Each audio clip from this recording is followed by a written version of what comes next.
On this program, our legal panel has spoken at length about bail and calls and need to reform that system. Now, jails are overcrowded with people who are sent there simply because they can't afford to pay it. Many times, people lose their freedom over what turns out to be a few $100s. In New York City alone, nearly 75% of the pretrial detainees are there because they can't afford the bail. That means they could be, and often are, sent to places like Rikers, and that could change their lives forever.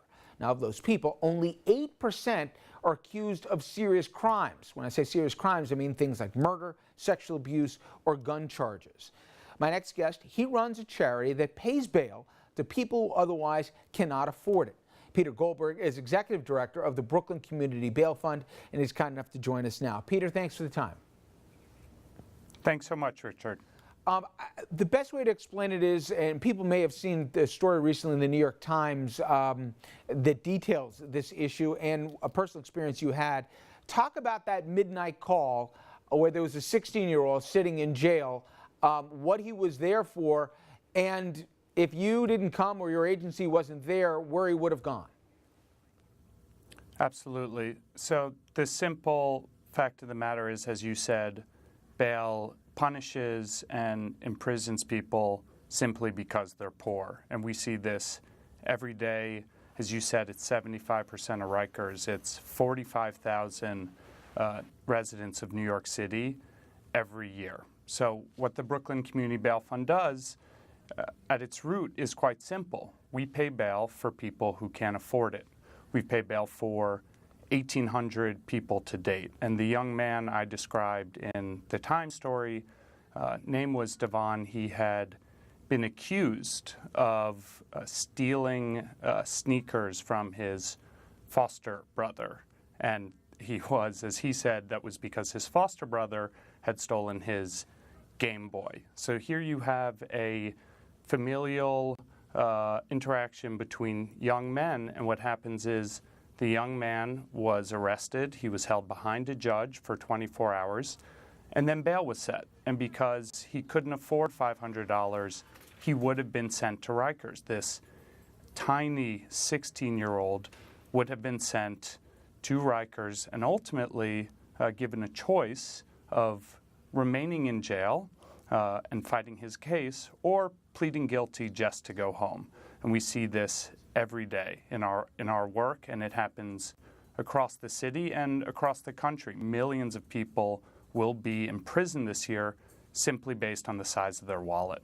And Peter, lest anyone thinks the kid would have had to spend an overnight at an awful place, Rikers, we're not talking sometimes about a brief stay. We've heard horror stories where people have literally been there, if not months, even years. That's absolutely right. And we all know the tragic story of Khalif Browder, who spent 3 years in Rikers for a crime he did not commit simply because his family could not afford a few $1,000s. But many people are jailed because they cannot afford a few hundred. I mean, the average amount of time an individual who has $1,000 bail set, who can't afford it, they'll spend over 2 weeks in Rikers. The solution here is we need to eliminate cash bail. Cash bail will always punish poor people. Around 70% of Americans don't have $1,000 in liquid savings to pay for in the event of an emergency. Right, so this isn't something that affects a small amount of individuals. This affects would affect the majority of Americans who simply wouldn't have the money to buy their own freedom. You know, Peter, I'm sure people at home are saying, wait a second here, you eliminate cash bail. And again, we're not talking for everybody, not for the significant offenders here. You're talking about, the vast majority of these cases, which are often petty larceny and stuff like that. But they say, Peter, you don't set cash bail here, they're never going to come back. They're going to run for the hills. I know one of the people quoted in this piece says, please. They can't even afford a Metro card. They're not running off to Bora Bora. Is that the reality? The reality is people come back to court, and it's not based on the amount of money in their wallets, right? 95% of our clients have made all the required court dates, which shows that bail is unnecessary. And our clients are twice as likely to be found not guilty, to have their cases completely dismissed, simply because we hand over some money. which shows bail to be a fundamental barrier to justice. And I would say that cash bail should be eliminated even for people accused of more serious crimes. Why should the amount of money in your wallet be at all determinative of, if you will, go out and commit another crime, right? The practice should be as few people as possible should be kept in pretrial, and they should have a meaningful way to challenge their imprisonment, because we should take seriously the presumption of innocence. You know, we've seen in Houston where a federal judge got involved and got rid of the bail system there for some of the reasons you've already said. And in California, I understand at the state Senate, they're examining that as well. This is becoming a national debate, isn't it?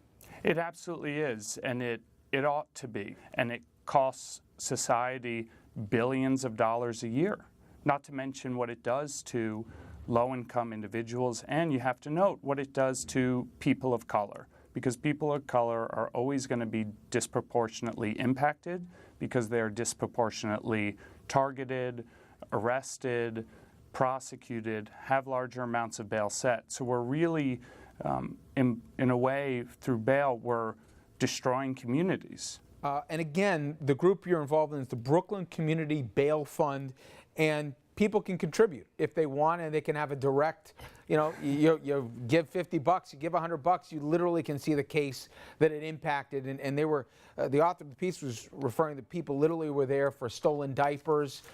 They were there for, apparently quite often you'll see things about with sneakers that are the source of why people are getting locked up, and also even things like bars of soap. So again, we put that information up there, and if people want to get involved, they can. Peter, I appreciate the time. Thank you very much. Thank you so much. So Jimmy, the organization, I think it's a good one, but the broader issue of abolishing bail, you think it makes sense? Because his point is, it just depends on your pocketbook then, who gets justice and who doesn't. You know, having been in this business for over 30 years, I completely agree that abolishing bail for these small, petty crimes and for people that don't have any warrant history and have community ties is the absolute right thing to do.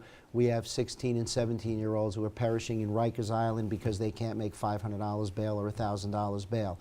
I don't know if I agree that for the more serious crimes, you really do need some incentive for the defendant to appear in court.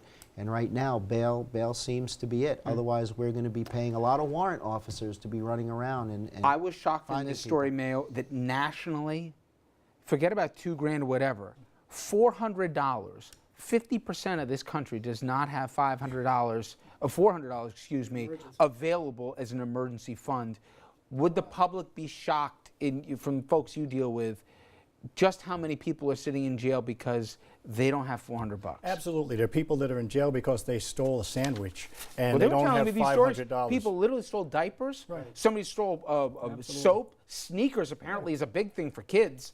Who knew, right? Maybe you guys did. I didn't know. But sneakers are landing kids in jail. And sometimes it's family disputes that a parent will call the cop and they never intended, but the kid's going to sit there because they don't have the scratch. And most of the time, these are cases where nobody contemplates jail as a resolution to the case. So now you're spending up to $168,000 for someone to sit in jail. We, the taxpayer, mean. Yeah, yep. absolutely. It also forces these young kids to take pleas. That was the point he made, which was that is just crazy. Coming up next, college professor under fire for speaking his mind. Now there are calls to fire him. We'll explain the situation at Evergreen State College and discuss whether free speech is getting muzzled on campuses.